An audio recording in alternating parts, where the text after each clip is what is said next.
दोस्तों अस्सलाम वालेकुम। उमेद तव्हां सभु ठीक हूंदा।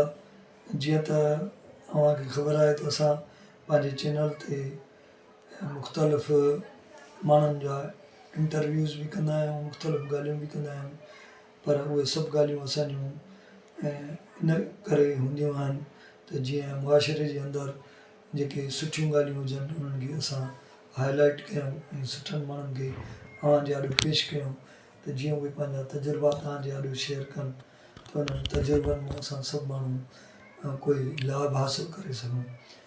ऐं कॾहिं कॾहिं असां पंहिंजूं मुख़्तलिफ़ नंढियूं नंढियूं स्टोरियूं बि तव्हांजे आॾो पेश कंदा रहंदासीं।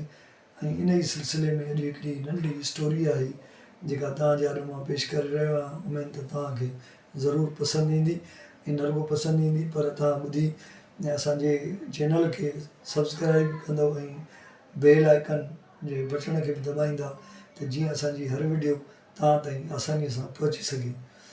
दोस्तो, इब्राहिम लिंकन जेको अमेरिका जो मशहूरु सदर थी रहियो आहे ऐं उहो तमामु घणो ॾाहो माण्हू हुयो ऐं उन हिकु दफ़ो चयो त जेकॾहिं मूं वटि $1 हुजे ऐं तव्हां वटि बि $1 हुजे ऐं उन्हनि ॿिन्ही डॉलरनि जी पाण में मुतासिता कयूं त तव्हां वटि बि $1 हूंदो ऐं मूं वटि बि साॻियो ई $1 हूंदो।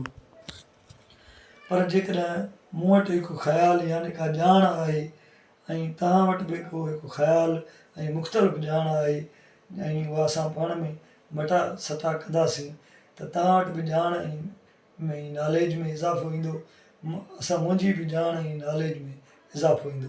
तंहिं करे ज़िंदगीअ जे बारे में पंहिंजा तजुर्बा, मुशाहिदा, सोचूं हिक ॿिए सां शेयर कंदा रहो जीअं तव्हांजा ख़्याल कंहिंजे रूह में ज़िंदगी फूके सघनि। वॾी महिरबानी।